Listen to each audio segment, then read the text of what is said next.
Good afternoon everybody, and a very warm welcome to Milthorne District. And my name's Susanna and I live with trains, and in today's video you find me at Goswell Sidings, and today's video there's a clue directly behind me of what it's all about. It's all about Hornby's new, rather bizarre DMU. So let's take a look.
So here we are, and you now know what we're looking at.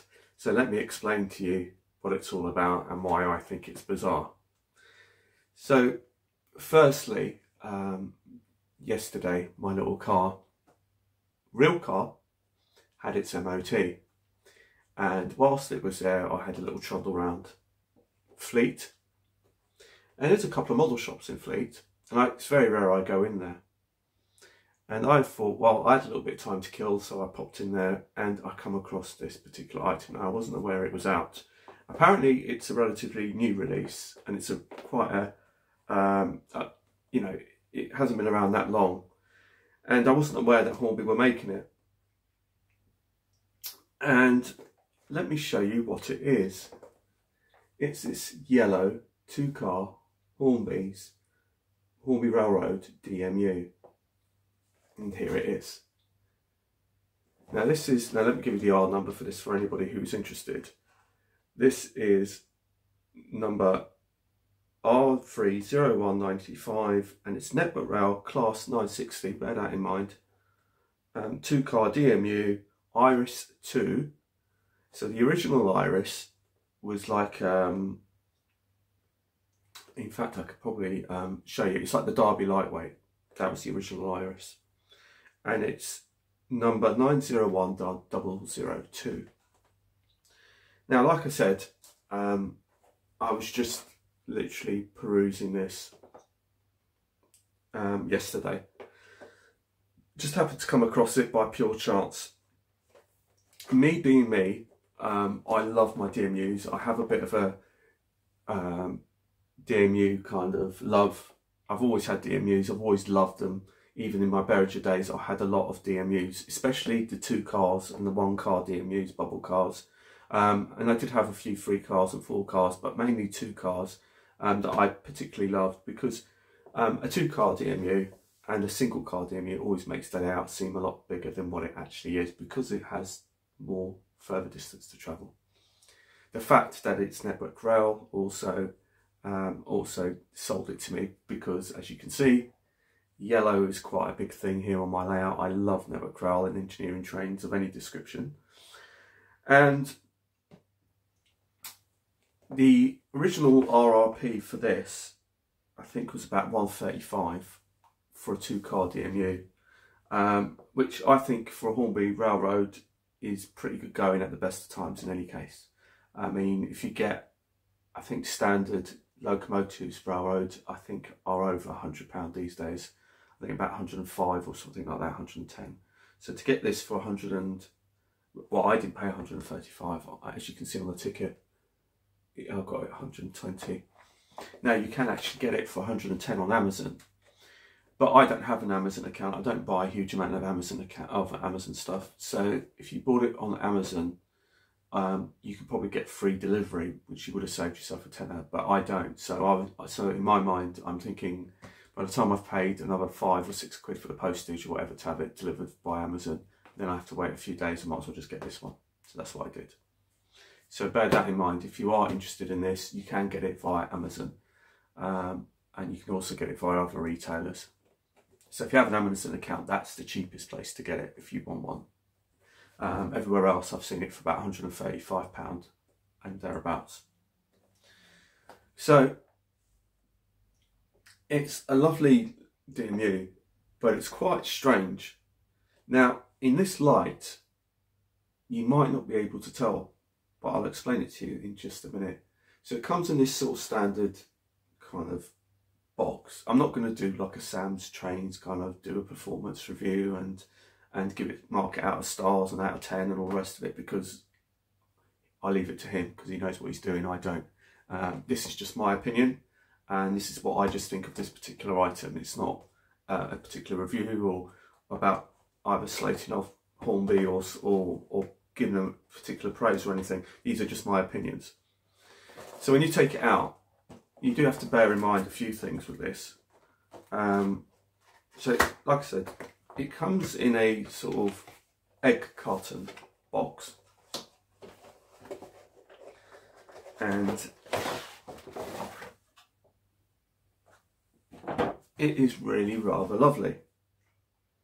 I don't know if any of you can spot the first bizarre thing about this, but there is, and I didn't really notice it until you actually get it out, and I'll explain that to you in a few minutes. There's a couple of bizarre things about this thing, but I love it. Like I said, it's yellow and it's a DMU. Now you do get some detailing parts. Now you get this bag of detailing parts, and that is basically for the steps for the side of the bogies, which we'll come on to. You'll also get a small bag of traction tyres, which is also handy to have. So it runs on traction tyres. So if you're not a fan, that is something to bear in mind. I nearly dropped it there, and that's because basically it is DCC ready, and it has an 8-pin on it. It's an 8-pin socket. Now, what I want to talk to you about is, like I said, it comes in this eggshell box, and you'll get some instructions, but they're relatively basic. It's just the basic sort of standard Hornby paperwork, and it's no different to the 101, because essentially this is a class 101. Now, what I'm going to talk to you about is, I was trying to do some research on this particular unit, because there's, like I said, there's a couple of oddities about this unit, and I wanted to do some research, because when I'm talking to you, I like to try and give you the best information that I can give you. And some people have a tendency to basically put comments in the comment section without getting their facts straight. And they say, oh, well, you should have done this, or you should have done that, oh, that's not quite right, or this isn't quite right, and all the rest of it. So whenever I come on here and talk to you, I like to try and give you the best and as accurate information as I can possibly get.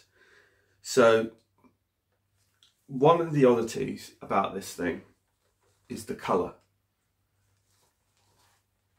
And we'll get both of them out. And like I said to you before, it is 8-pin DCC ready, which I've also put a chip on it.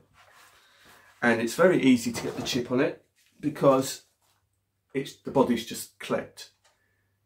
And so all you have to do is just unclip the body and lift it off. Well, I say that, but that's not strictly true. Because you have to be careful when you, I don't know if any of you own a Hornby HST, where you have to lift the body up, but you can't, you have to sort of slide it off. And it's the same with this. Because on the HST, because of the way the front's designed, you have to sort of lift the back up and sort of slide it forward and get it out. And it's the same with this. And the reason why it's the same with this, except it's the other way around, you have to lift the front off and then slide it back. And the reason for that is the exhausts. Because the exhausts, as you can see on the bottom, wrap underneath the buffers. So you will damage the buffers if you just try and lift it straight up, or you just try and lift it forward and back. So that's the thing, one of the first things to bear in mind is that, you know, when you take the body off and unclip it, just unclip it but lift it slowly and slide it back, and that will release the exhaust pipes on the bottom, so hopefully you don't break them, so be very careful about that. That's one of the first things to notice and take note of. I'm going to bring you in a little bit closer so I can show you the second difference. Ooh, let's get you in a bit closer.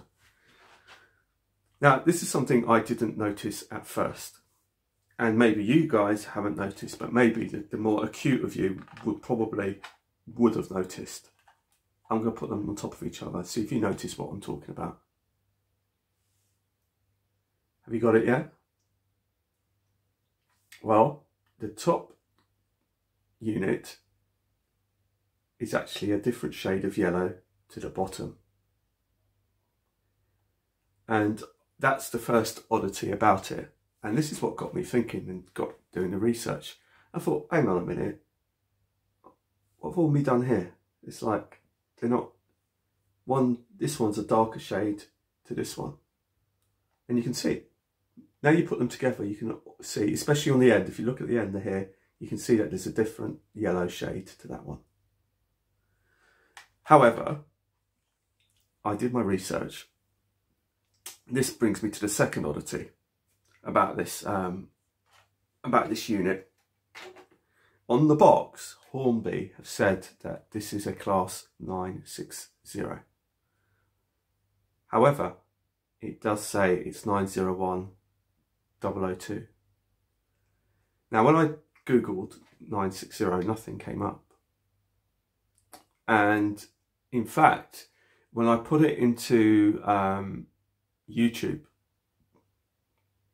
there is actually a clip, only one clip that I managed to find of 12 years ago, of a DMU 101. But this DMU 101 that was on there was different because it had the Y-pack light clusters on the front. And if you don't know what I mean, it's those ones that they use like on the class 66s, those type of lights. So it had been modified. But 901002, which is what this one is meant to represent, I did a Google image search, and actually when you put them together,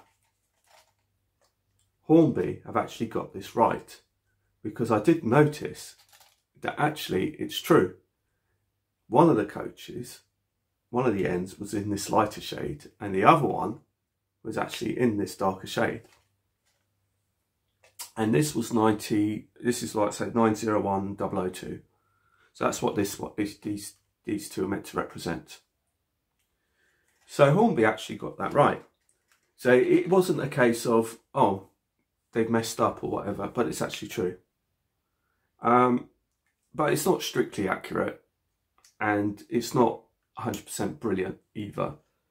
But what you have to bear in mind is that this is essentially a Hornby Railroad unit, and it's not really designed, I guess, for the more pro modeler, as it were. Although I don't consider myself a pro modeler, but I don't sort of consider myself as a beginner either.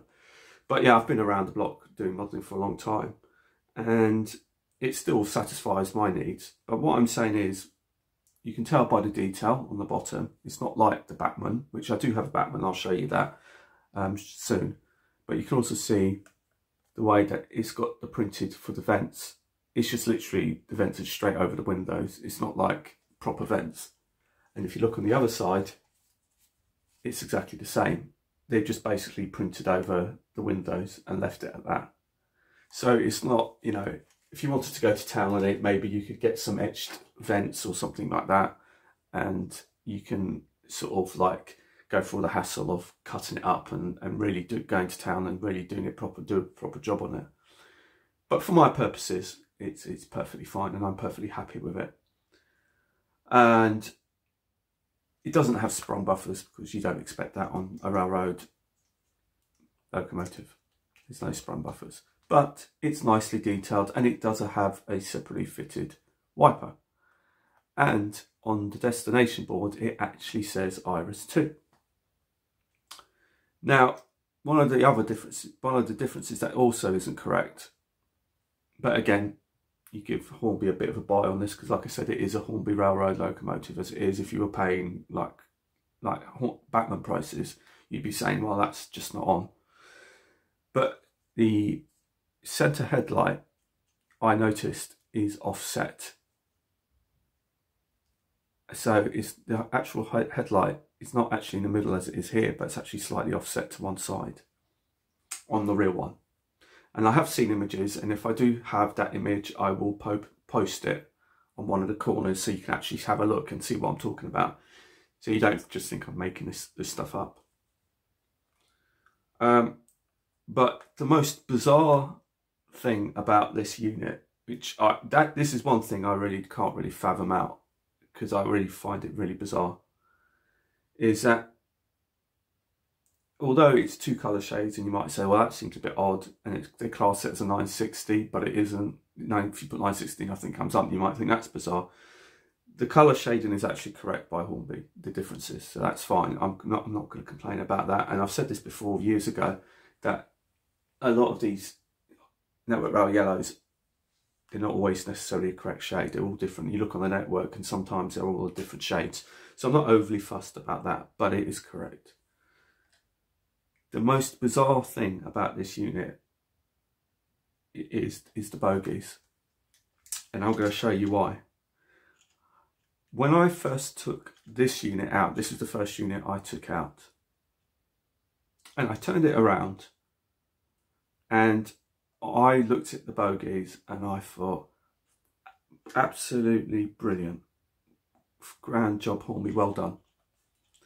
So this is the couplings. Look at the couplings.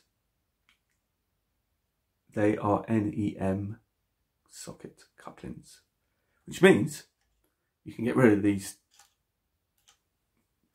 couplings and put whatever ones you like, whether it be KDs, whether it be NEM, standard NEM sockets, or whatever.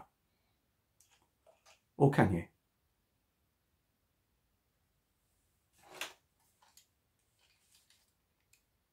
Look at what Hornby have done to the trailer. How bizarre is that? They're still using the old bogies on the trailer. So even on the back of the motor end, they've got the NEMs. So if you wanted to swap that, you can't marry it up with the one on the back, because it's got this, it's still got the D couplings, which unless you sort of hack off and glue in or whatever, or do find some sort of replacement bogies. I mean, how bizarre is that? I really don't understand. Honestly, Hornby, what was your thinking there? I don't get that. Is it going to be that much of an extra cost just to sort of like make sure that all 4 bogies are exactly the same? It's just absolutely crazy. You can't get them off, and that is just, honestly, I can't fathom that out, because like I said, I looked at this and I thought, oh, brilliant. You know, I can take these couplings off and put some nicer ones on. And then you look at the other one, and the other one is just, it's like the old style ones. I mean, how strange. 2 different sets of coupling methods on 1 unit. How bizarre. Anyway,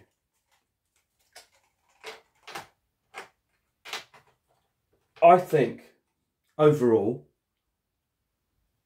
I've had it running on my layout for about a good half an hour now, for 40 minutes, and it had an initial derailment, but that initial derailment was my fault. That wasn't the train's fault. That was when I set up one of the links. It wasn't set up properly. I'm going to spin you around, and we're going to have a nice look at it now, and so you can see what it's like. Like I said, you've had a few running shots of it, so you can see. And then what I'll do is I'll bring you in my Bachmann, because I want to talk to you about sound.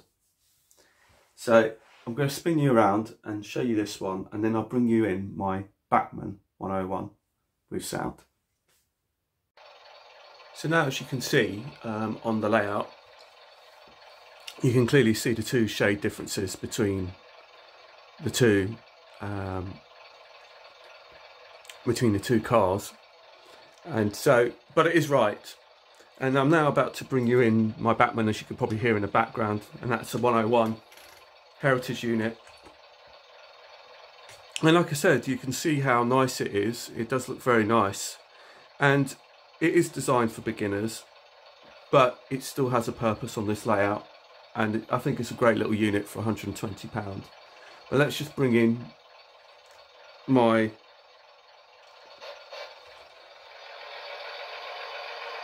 and the thing is with this one is that my Bachmann green one has got active brakes on it, so I've got to be careful how I stop it to make sure I stop it in time. And it sounds absolutely awesome.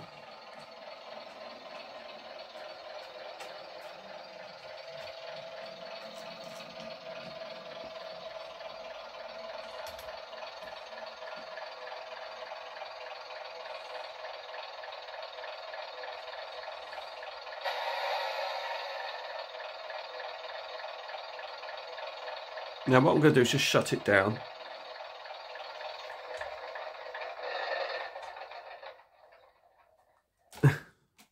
I have to say, it sounds awesome. Now, there's clearly no real debate as to which one's better and all the rest of it, because obviously this is 120 quid and you don't get any lights, you don't get any sprung buffers, and it's just one of those that you get what you pay for. But I think it still has a very good place on any layout, including mine. And like I said, I don't sort of consider this layout as like a sort of train set kind of overall layout, and I'm not disrespecting anybody who does, but it's just, it just has a place on my layout. And I know it's designed more for beginners, whereas the Bachmann one is definitely, you know, you pay a lot more money for this. I mean, this has got sound as well, and it's got sprung buffers. The quality's a lot better, and it's got interior lighting, it's got directional lighting, it's got cab lighting, it's got all kinds of sounds. Now, like I said, as I should say to you, the sound on, if anyone's wondering, the sound on the Bachmann unit is actually factory fitted sound. So it's a factory fitted class 101 sound chip.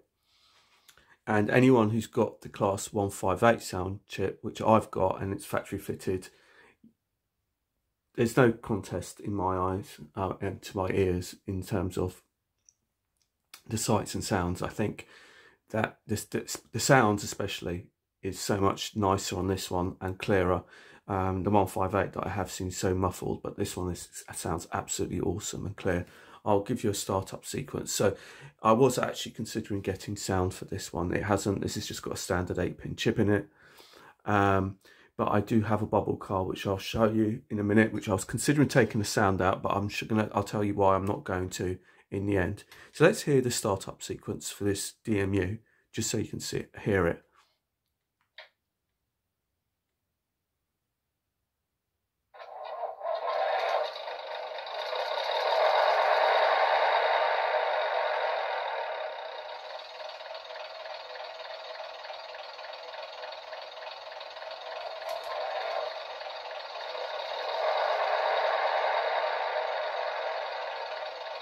So I don't know if you noticed that, but it's got a double startup on this 101 because it's powered by both cars. I've got exhaust and they're both powered. And actually I say that, but on the back one it doesn't have it on the second car, but certainly on the Network Rail one, it's got twin exhausts on both cars. So basically that's why it needs a twin startup. So let's listen to the horns. And so listening to horns is always a great indicator on how good the speaker is and how the clarity of the speaker is. There's no kind of distortion there. And I'm going to send it on its merry way.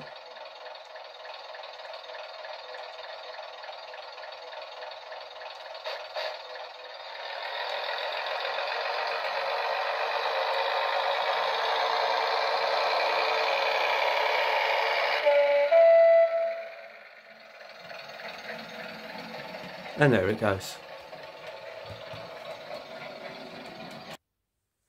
So that's the sound that you can kind of expect for a 101. Now, I do have this, oops, sorry, me whacking it, which is a Bubble Car 101, which I'll stick on the track for you, so you can hear it.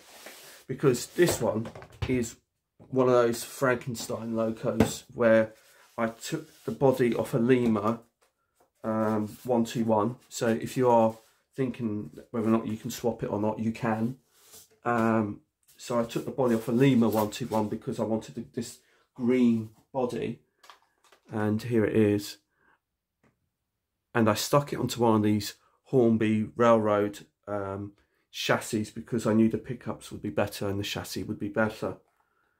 And what I've done to this one is that this one arrived slightly damaged, so I've had to repair the two exhausts on the ends there and put some metal ones in, and that looks great. I changed the buffers out on them as well because they were too small and they didn't look right. So I changed the buffers out, painted the buffers and buffer beam to make it look like how it should look. And basically it now looks absolutely great.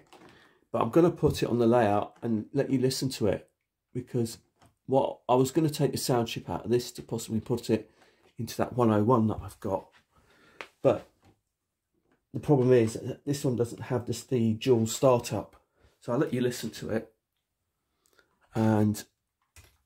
But incidentally, this one's got You Choose sound on it. So let me just dispatch the other one, and then we'll go with this one. So this has got You Choose sound in it. Now listen for the startup because it's only a single motor. You won't hear the dual motor going, so that's why I can't really swap it out.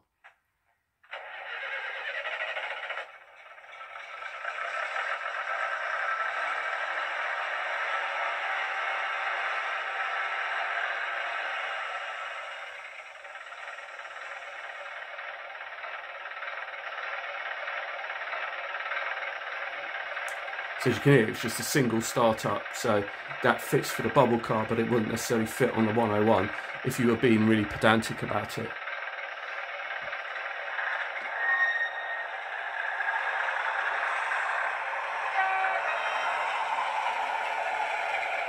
I don't think the sound on this one's quite as clear as the one on my Batman 101. But it sounds really good still. And this also does have active brakes. So we'll be able to coast for you.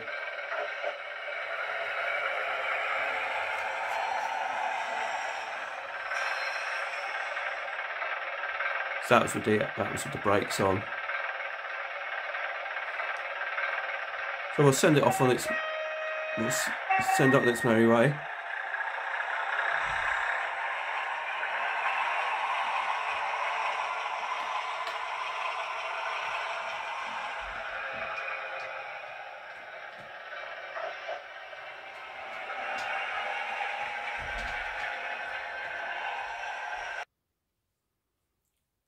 So I think this is a great value for money multiple unit. Really pleased with this, and runs really, really well. So as you can see,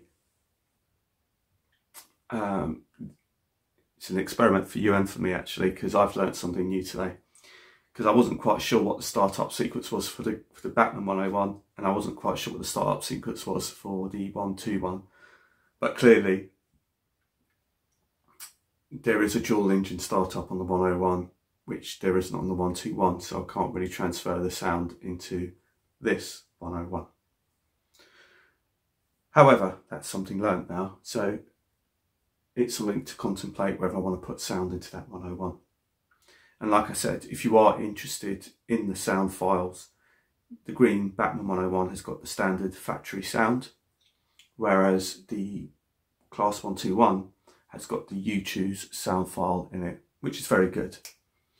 I did have issues with it, but it wasn't with the actual chip in the end. It turns out that it was the speaker that I ended up blowing, so I had to replace the speaker, and now I've replaced the speaker. It's perfectly fine. However, my final thoughts on this Class 101 is, am I happy with it? Yes. Do I think it's good value? Yes. And, you know, would the couplings stop me? Well, no, it wouldn't particularly stop me, but again, at the time I didn't know. So it's something that I'm just passing on to you, just a couple of things, that if you are going to buy one of these units, it is well worth the money, especially if you get it via Amazon, because it's 110. I saw from Amazon, especially if you get free postage, it really is worth the money, it really is bargain. And it is a very nice little beginner little unit set, so if you've got youngsters getting into the hobby and stuff like that, it is a great little unit to have running around, even on a simple oval. But I do love yellow, I do love my heritage unit, so this ticked the boxes for me. You know, not everything has to be all singing and dancing and really expensive with all the high fidelity detail. You can still get some really great enjoyment out of these bargain units like this one here. The only thing I do find a bit strange, like I said, is the coupling, so just bear that in mind. You know, that's the real strange thing. I don't understand why Hornby couldn't put the same couplings on both units, on both ends, on the same product. It's a bit strange. However, the colour disparity is actually accurate, and like I said, if I do have a photo, I will put it up on there so you can see for yourself and judge for yourself. And like I said, also bear in mind that when it comes to DCC fitting, it is a clip-on body, but although you clip it on, just remember just to lift the front end first and slide it backwards, as opposed to just pulling it straight up. Because if you pull it straight up, like I said, you might damage the exhaust ports on the back of the unit. So that's all from me this week. I hope you've really enjoyed it and found it really informative. And I do actually still have the comments one to do. So if you've got any questions, please keep them coming, because that is definitely the next one. I just thought, because I got this yesterday, I was quite excited about doing this video, so I wanted to quickly crack on with this video and get this one out to you. But that's definitely one that I'm going to be doing next. I've also got a cab ride video to do, because I am about to make some major changes towards the front end that is going to make it improve, run better. And like I said, that will be the rail replacement videos that will be coming up soon. But we will have a cab ride video just for my own personal thing, and also you get to see just as a record of what it did look like at certain points in time. So as you go through the years, you kind of see the evolution and development of the layout and the railway. So until the next time, my name's Susanna, and I live with change. Goodbye, take care.